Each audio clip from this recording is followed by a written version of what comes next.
Bonjour, Monsieur Coton. Bonjour, ça va bien? Ça va bien, vous? Oui, très bien, merci.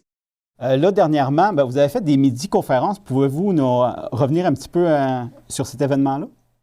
Oui, bien, c'est tout nouveau, hein. Le Technocentre a lancé une nouvelle activité que l'on appelle les midi-conférences. La première s'est déroulée la semaine dernière.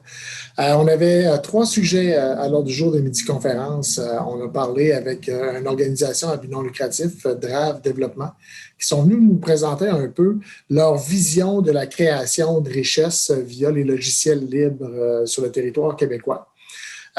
Pour peut-être verbaliser un peu qu'est-ce que sont les logiciels libres.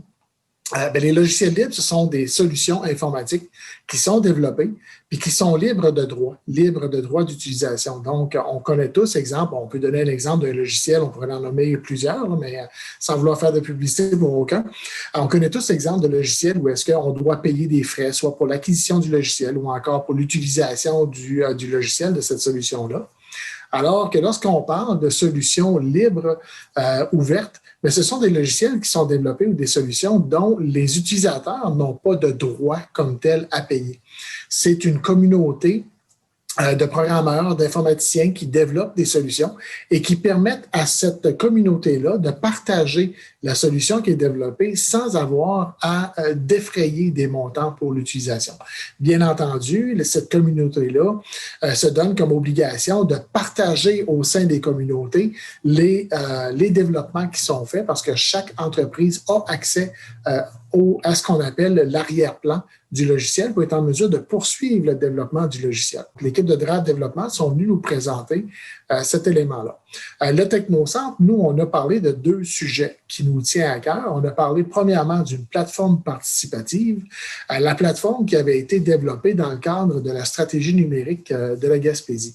Cette plateforme-là est un exemple concret, justement, de solution d'une solution libre-service. Parce que le Technocentre a utilisé cette plateforme-là, qui est une plateforme qui a été développée en Espagne par des gens de Decidim. Cette plateforme-là est utilisée partout à travers la planète. Puis, elle est même utilisée par le gouvernement du Québec pour ses consultations à l'heure actuelle. C'est suite à une discussion avec nous, à une présentation de comment nous, on utilisait la plateforme, que le gouvernement a décidé d'utiliser cette plateforme-là.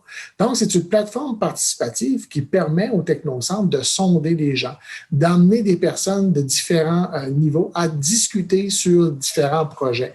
On peut aussi parler de mise en place de budgets participatifs. Donc, on sait très bien que de plus en plus dans nos municipalités, on voit apparaître des budgets participatifs, des consultations citoyennes en ligne, des participations dans l'élaboration de différents plans, différentes stratégies. Donc, on veut mettre cette plateforme participative-là à la disposition de l'ensemble du territoire, des organismes du territoire. Donc, on lance un peu cette nouvelle outil, cette nouvelle proposition de service au Technocentre pour les MRC, les municipalités ou tout organisme qui aurait besoin de consulter ses membres ou encore ses citoyens ou ses participants à différentes organisations. Donc, ça, c'est un des sujets qu'on a lancé également. Puis, on a parlé des tests TOSA.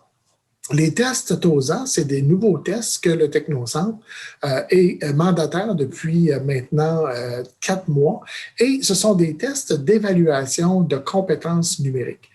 Très simple, ce sont des tests qui se font 100% en ligne, donc les participants peuvent les utiliser via un lien Internet qu'on leur fournit. Ce sont des tests qui coûtent environ 25 du test et qui permet à la personne de pouvoir avoir une évaluation de ses compétences sur différents systèmes. Exemple, toute la suite Microsoft Office, une partie des logiciels de programmation, des logiciels comme AutoCAD, même des compétences numériques. On parle même d'aller voir pour des compétences numériques, donc des gens qui voudraient connaître leur niveau de compétences numériques. Ce ne sont pas des tests qui permettent de passer, de réussir ou de ne pas réussir. Là. Les tests offrent la possibilité d'avoir, selon 5 niveaux d'évaluation, le niveau d'évaluation, où est-ce qu'on se situe?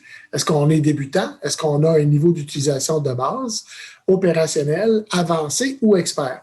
Et par la suite, ces tests-là, après les avoir réalisés, on reçoit un rapport qui nous permet de vraiment nous donner exactement où on peut travailler pour améliorer notre niveau de compétence. Donc, c'est des tests qui sont disponibles autant pour les travailleurs qui souhaiteraient mettre ou ajouter à leur curriculum vitae des compétences établies selon des tests reconnus. Ce sont des tests qui sont utilisés aussi, j'oubliais de le dire, dans plusieurs commissions scolaires, voire même des cégeps au Québec pour l'évaluation des étudiants. Donc, ce sont des tests qui sont vraiment très, très, très renommés partout au Québec et même, je dirais, là, à travers la planète. Ils sont en français et en anglais. Puis, ces éléments-là peuvent très bien là, se passer par des employeurs qui voudraient, exemple, dans le cadre d'un processus d'embauche, faire l'évaluation de compétences pour 2 candidats pour faire une sélection, ou encore dans un objectif de développement de compétences de leurs employés, pour être en mesure de pouvoir voir comment ou quels sont les besoins de développement de compétences. Donc, c'est assez intéressant comme test. Puis, comme je vous dis, là, il y a une panoplie de types de solutions qui peuvent être testées à ce moment-là. Fait que ce sont les 3 sujets qu'on a traités lors des midi-conférences, du dernier midi-conférence. Le prochain sera au mois de mai. Fait qu'on peut voir que c'est quand même des sujets, mais tous des sujets qui touchent le numérique. Fait que si, dès que les sujets seront connus, parce qu'on est présentement pour parler avec certaines organisations pour venir nous présenter certains éléments, bien à ce moment-là, via nos médias sociaux, on avise les gens et l'inscription, c'est complètement gratuite. Ça se déroule de 11h30 à 12h30. Puis tous les gens peuvent participer sans exception. D'accord. Fait que ça va être à surveiller prochainement. Une autre chose à surveiller aussi, c'est l'Assemblée générale. Oui, notre Assemblée générale annuelle, le 17 mai prochain, dès 16h. Donc, déjà via notre site Internet au www.technocentre-tic.com, vous pouvez vous inscrire à notre Assemblée. C'est ouvert à tous. Donc, si vous voulez connaître, en savoir un peu plus sur le Technocentre, voir un peu ce qui se passe ou ce qui s'est passé dans la dernière année au niveau du numérique en Gaspésie et aux îles, bien, tous sont les bienvenus à cette Assemblée générale qui sera complètement virtuelle.